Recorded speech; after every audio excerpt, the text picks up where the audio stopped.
The evening stretched lazily, as if the air itself was tired after a long, hot day. Andre, a car mechanic from a small town, was walking home down his usual path. His day had been exhausting, fixing clutches, dealing with engines, calming impatient customers. His rough, calloused hands carried the stories of hundreds of repairs. Tired but steady, he followed the familiar shortcut through the park and by the river. A few coins jingled in his pocket, the remains of his day's pay, part of which was already set aside for his mother's medicine. Everything was still, until a sudden, piercing scream sliced through the quiet evening. A woman's voice. Andre froze. The sound came from the river. In the fading light, he saw splashes, frantic, desperate movements. Someone was drowning.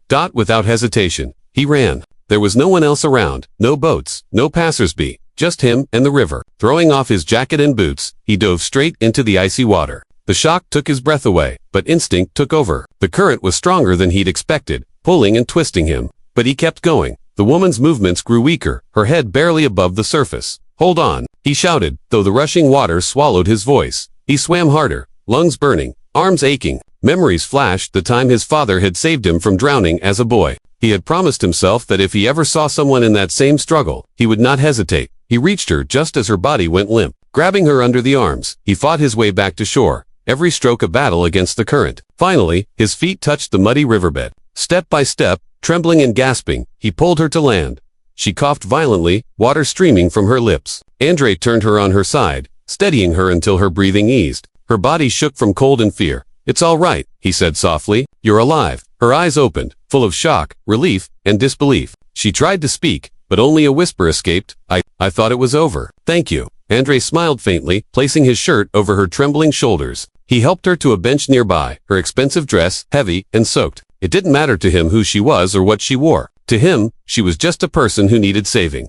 When she finally caught her breath, she looked at him and said, "You don't even know who you saved." He shrugged. "Doesn't matter. I just did what anyone should do." But she knew not everyone would. The next morning, the town was buzzing. News headlines flooded every screen. Billionaire Valeria Sokolova, saved from drowning by unknown man. Andre didn't pay attention. He went to work, as usual, fixing engines and sipping his tea, until a neighbor burst into his garage with a phone in hand. "Andre, you're on the news. You're a hero." He sighed, wiping grease from his hands. Fame was the last thing he wanted. But that evening, a line of black cars stopped outside his garage. From the first one stepped Valeria herself, now poised, elegant, and composed.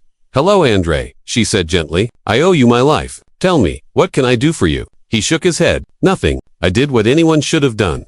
But she smiled sadly. "No, not anyone." Despite his protests, she found a way to thank him. Within weeks, his small workshop turned into a thriving auto service. She sent clients his way, introduced him to people who trusted his work. His garage transformed, new tools, new life. But he earned every bit of it with his own hands. As time passed, their paths crossed more often. First in business, then over quiet conversations. They grew closer, bound not by gratitude, but by something deeper, respect and understanding. For Valeria, that night had shattered her world of contracts and wealth. It reminded her that kindness can't be bought.